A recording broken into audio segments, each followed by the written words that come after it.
அது மட்டுமல்ல, அல்லாஹ் சல்லு அலைஹி வ சல்லிமு தஸ்லீமா என்று சொல்லியிருக்கிறான். ஸலவாத்து சொல்லுங்கள், சலாம் சொல்லுங்கள்.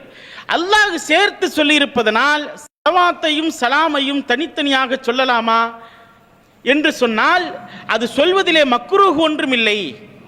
ஸலவாத் ஏன் என்று சொன்னால் முதலில் சலாம் தான் இருந்தது, அதற்கு பிறகுதான் ஸலவாத்தை சொல்லிக் கொடுக்கப்பட்டது. எனவே இங்கே ஸலவாத்தையும் சலாமையும் தனித்தனியாக சொல்லலாம். ஆனால் எனவேதான் தரூதை இப்ராஹிமியா இலே அந்த ஸலவாத்திலே சலாம் இல்லை. உலகத்தில் ஆயிரக்கணக்கான ஸலவாத்துகள் இருக்கிறது. அது எல்லா ஸலவாத்துகளை விடவும் பூமான் நபி ஸல்லல்லாஹு அலைஹி வஸல்லம் அவர்களுடைய புனிதமான நாவிலிருந்து வெளிப்பட்ட ஸலவாத் அந்த ஸலவாத்து தான். என்ற காரணத்தினால் அந்த ஒரு ஸலவாத்து தான் எல்லாவற்றையும் விட சிறந்தது என்பதிலே எல்லா இமாம்களும் ஒன்றுபட்ட கருத்தில் இருக்கிறார்கள். அதனால தான் தொழுகையில கூட அந்த ஸலவாத்தை ஓதுவது சுன்னத்தாக இருக்கிறது. எனவே அந்த ஸலவாத்து மற்ற ஸலவாத்துகளை விட சிறந்ததாக இருந்தாலும் கூட அதில் சலாம் இல்லை. ஆனால் அதை தவிர உள்ள எல்லா ஸலவாத்துகளிலேயும் ஸலவாத்தும் சலாமும் சேர்ந்துதான் இருக்கிறது.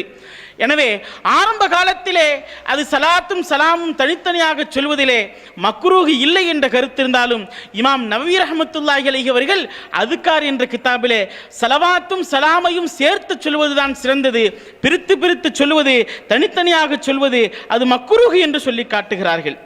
அன்பிற்கினிவர்களே, அருமை நாயகம் ஸல்லல்லாஹு அலைஹி வஸல்லம் அவர்கள் மீது ஸலவாத்தை சொல்லுகின்ற பொழுது அவர்களுடைய குடும்பத்தினர்களையும் சேர்த்துக் கொள்வது நல்ல நடைமுறையாக இருக்கிறது. அதை ஸல்லல்லாஹு அலைஹி வஸல்லம் அவர்கள் நமக்கு கற்றுத் தந்திருக்கிறார்கள். குர்ஆனும் அதை வலியுறுத்தியிருக்கிறது. குல் லா அஸ்அலுக்கும் அலைஹி அஜ்ரன் இல்லல் மவத்தத ஃபில் குர்பா. எனது நெருங்கிய உறவினர்களோடு நீங்கள் பாசம் வைப்பது, அன்பு கொள்வதை தவிர நான் உங்களிடத்தில் வேறு எதையும் கேட்கவில்லை என்று அல்லாஹ் கேட்க சொல்கிறான். அப்ப அருமை நாயகம் ஸல்லல்லாஹு அலைஹி வஸல்லம் உடைய புனிதமான அந்த குடும்பத்தினர்களை நேசிப்பது நமக்கு கடமையாக இருப்பதனால் அவர்களையும் நம்முடைய ஸலாத்தில் சேர்த்து கொள்ள வேண்டும்.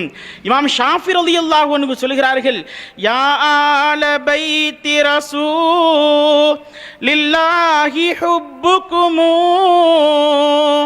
ஃபர்தும் மினல்லாஹி ஃபில் குர்ஆனி உன்ஸிலஹு يكفيكم من عظيم القدر أنكم من لم يصلي عليكم لا صلاة له. இமாம் ஷாஃபி ரலியல்லாஹு அன்ஹு சொல்கிறார்கள், அருமை நாயகம் ஸல்லல்லாஹு அலைஹி வஸல்லம் அவர்களின் குடும்பத்தினர்களே, உங்களை நேசிப்பது அல்லாஹ் இறக்கி அருளிய குர்ஆனின் மூலமாக எங்களுக்கு கடமையாக்கி இருக்கின்றான். உங்களுடைய மகத்தான அந்தஸ்தை புரிந்து கொள்ள வேண்டும் என்று சொன்னால் ஒரு விஷயம் போதும். உங்களின் மீது யார் ஸலவாத்து சொல்லவில்லையோ அவர்களுக்கு ஸலவாத்தே இல்லை. மல்லம் யுஸல்லி அலைக்கும் லா ஸலாத்த லஹு.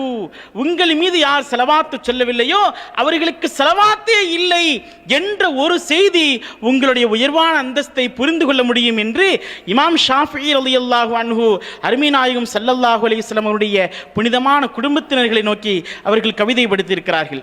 அன்பிற்கினிவர்களே, அந்த அடிப்படையிலே அருமை நாயகம் ஸல்லல்லாஹு அலைஹி வஸல்லம் அவர்களோடு ஸலவாத்து சொல்கின்ற பொழுது அவர்களுடைய அஹ்ல பைத்துகளையும் சேர்த்து நாம் ஸலவாத்து சொல்ல வேண்டும். ஸலவாத்து விஷயத்திலே எல்லா இமாம்களும் யோகோபித்த கருத்தை சொல்லியிருக்கிறார்கள். அதை மனப்பூர்வமாக செய்தாலும் சரி, சாதாரணமாக நாம் நம்முடைய அன்றாட பணிகளுக்கு ஊடாக அதில் எந்த விதமான மன ஈடுபாடும் மன ஒன்றுதலும் இல்லாமல் அந்த ஸலவாத்தை ஓதினாலும் அதற்குரிய கூலி கிடைக்கும். அது ஸலவாத் அந்த அமல் அங்கீகரிக்கப்படும், அது ஏற்றுக்கொள்ளப்படும் என்று எல்லா இமாம்களும் சொல்லி இருந்தாலும் கூட இமாம் அப்துல் வஹாப் ஷஅரானி ரஹ்மத்துல்லாஹி அலைஹி அவர்கள் தபகாத்திலே ஒரு நிகழ்ச்சியை பதிவு செய்கிறார்கள். அபுல் மவாஹிப் ஷாதுலி ரஹ்மத்துல்லாஹி அலைஹி அவர்களுடைய வரலாற்றை பதிவு செய்கிறார்கள். அவர்கள் சொன்னார்களாம், நான் ஈருலக சர்தார் அருமை நாயகம் ஸல்லல்லாஹு அலைஹி வஸல்லம் அவர்களை நான் கனவிலே கண்டேன். அவர்கள் சொன்னார்கள், நான் கேட்டேன், யா ரசூலல்லாஹ், உங்கள் மீது யார் ஒரு முறை ஸலவாத்து சொல்கிறார்களோ அவர்களுக்கு மீது அல்லாஹ் 10 முறை ஸலவாத்து சொல்கிறான் என்று வந்திருக்கிறதே. இந்த ஹதீஸ் மன ஒன்றுதலோடு மன ஓர்மையோடு யார் ஸலவாத்து சொல்கிறார்களோ அவர்களுக்கு மட்டும்தானா, இல்லை என்றால் அல்லது காஃபிலான நிலையிலே மனம் வேறொரு பக்கம் இருக்க ஸலவாத்தில் நாவு மட்டும் லயித்திருக்கக்கூடிய நிலையிலே ஸலவாத்து சொல்கிறார்களே அவர்களுக்கும் இந்த சிறப்பு கிடைக்குமா என்று நாயகம் ஸல்லல்லாஹு அலைஹி வஸல்லம் நான் கேட்டேன். அப்பொழுது சொன்னார்கள், இல்லை, எந்த நிலையில் ஸலவாத்து சொன்னாலும் அவர்களுக்கு அந்த சிறப்பு உண்டு.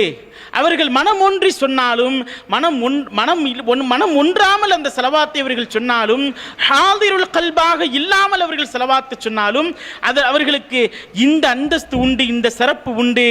அல்லாஹ் மலாயிக்கத்துமார்கள் மலை அளவுக்கு மலாயிக்கத்துமார்களை அவர்களுக்கு துஆ செய்வதற்காக அவர்களுக்கு இஸ்திக்ஃபார் செய்வதற்காக அல்லாஹ் ஏற்படுத்தி தருகிறான். ஆனால் மனம் ஒன்றி யார் ஸலவாத்து சொன்னார்களோ அவர்களுடைய சவாபை அல்லாஹ்வை தவிர யாராலும் அறிய முடியாது என்று ஸல்லல்லாஹு அலைஹி வஸல்லம் சொன்னார்கள். அப்ப மனமுன்றி ஸலவாத்து சொல்வதிலே எவ்வளவு பெரிய ஒரு அந்தஸ்து இருக்கிறது என்பதை நாம் சிந்தித்து பார்க்க வேண்டும். நம்முடைய அன்றாட வாழ்க்கையில் நாம் எத்தனையோ முறை ஸலவாத்து சொன்னாலும் கூட நாம் மன ஓர்மையோடும் உள்ள தூய்மையோடும் அருமை நாயகம் ஸல்லல்லாஹு அலைஹி வஸல்லம் அவர்களை ஸலவாத்து சொல்வதற்கென்றே தனியாக குறிப்பிட்ட ஒரு நேரத்தை நாம் ஒதுக்கி ஸலவாத்து சொன்னால் அல்லாஹ் அதற்கு மகத்தான அந்தஸ்தை நமக்கு தந்திருக்கிறான் என்பதை நாம் புரிந்து கொள்ள வேண்டும்.